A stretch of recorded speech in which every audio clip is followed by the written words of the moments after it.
Same old, he shrugged. I guess you weren't the answer to our prayers, he added with a chuckle. I laughed back humorlessly. I could have told you that.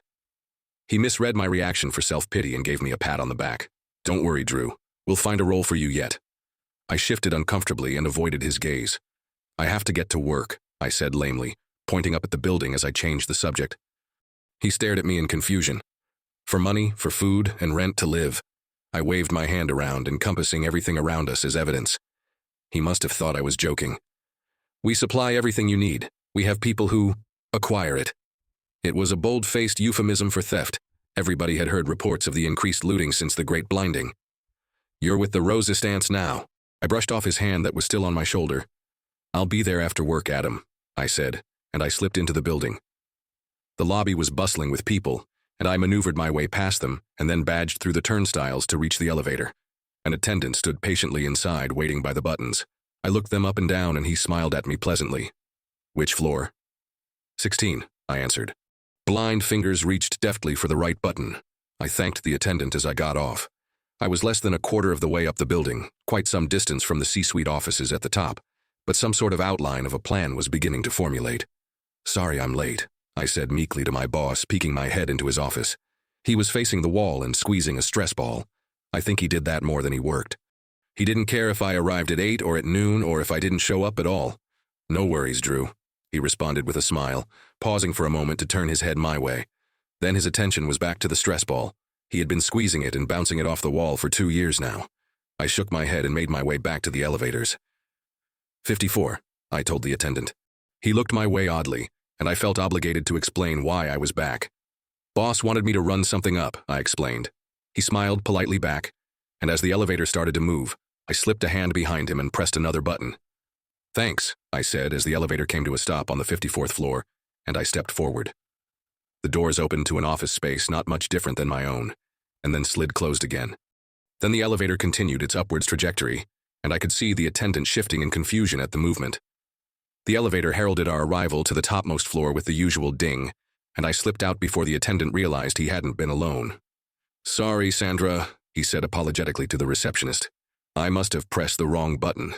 He seemed to doubt himself, but I stayed silent. He shrugged and the doors closed shut behind me.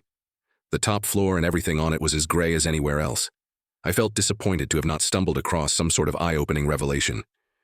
Maybe I expected a circle of colored executives plotting how to keep us all blind. There was nothing of the sort. Everything was gray, except the receptionist. She stared straight ahead, unseeing, but basked in a full array of colors.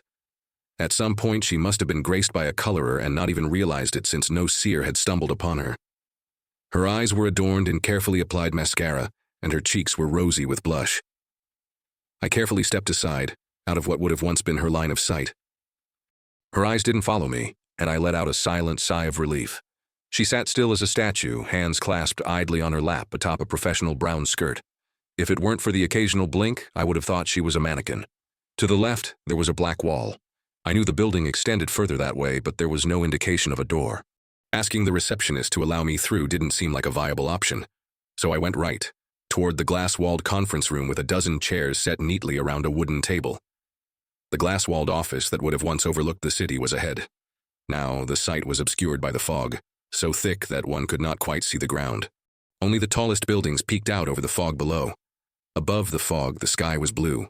I stared, speechless for a moment, admiring the simple beauty of it.